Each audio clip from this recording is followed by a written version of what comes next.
مسئلہ یہ ہے کہ فدیہ کب دیا جاتا ہے، فدیہ کب دینا چاہیے۔ آپ اس بات کو سمجھ لیں، بہت سارے لوگ اس مسئلے میں غلط فہمی کا شکار ہیں۔ وہ یہ سمجھتے ہیں کہ رمضان میں جب روزہ رکھنا مشکل ہو جائے تو اس روزے کا فدیہ دے دینا چاہیے۔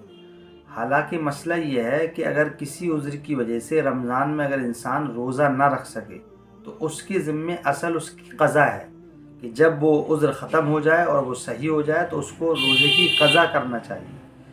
فدیہ اس وقت دیا جاتا ہے جب انسان کو کوئی ایسا دائمی مرض لاحق ہو جائے یا ایسا کوئی عذر اس کو دائمی عذر پیش آ جائے جس کے بعد صحت یابی کی امید نہ ہو، یعنی کہ اس کے صحیح ہونے کی امید ہی ختم ہو گئی ہے، تو اب ایسے انسان کا فدیہ، روزے کا فدیہ ادا کیا جاتا ہے۔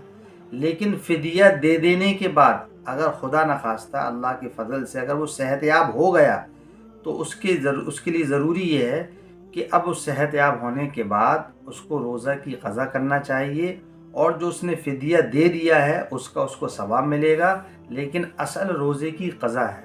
بہت سارے لوگ یہ سمجھتے ہیں کہ ہم نے تو فدیہ دے دیا، اب روزے کی قضا کرنے کی کیا ضرورت ہے، اب تو چاہے وہ صحت یاب ہو جائے چاہے کچھ بھی ہو جائے، اب وہ روزے کی قضا کرنے کو ضروری نہیں سمجھتے ہیں۔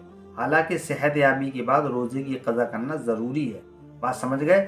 اسی طرح سے اگر کوئی، مثال کے طور پر، اگر کوئی ایسی بیماری میں مبتلا ہے اور اس نے فدیہ بھی نہیں دیا تو اس کے ذمہ ہے کہ وہ وصیت کر دے اپنے وارثین کو کہ بھئی ہمارے ذمہ اتنے روزے قضا ہے، ان کی آپ ان کا جو ہے فدیہ ادا کر دیں۔ اس کے وارثین کی ذمہ داری ہے، اگر والدین اس کے مرحومین میں سے انہوں نے اگر مال دولت چھوڑی ہے تو سب سے پہلے جو دو حقوق متعلق ہوتے ہیں میت سے، حقوق العباد اور حقوق اللہ، تو پہلے حقوق العباد، بندوں کے حق اگر اس کے ذمہ قرض وغیرہ ہے تو اس کو ادا کرے، اس کے بعد حقوق العباد یعنی کہ اللہ کا جو قرض، یعنی کہ فرائض نماز ہیں، فرائض روزے ہیں، اس طرح کے، تو ان کا فدیہ دینا چاہیے۔ بات سمجھ میں آئی؟ اس لیے اس بات کو سب لوگ ذہن میں رکھا کریں۔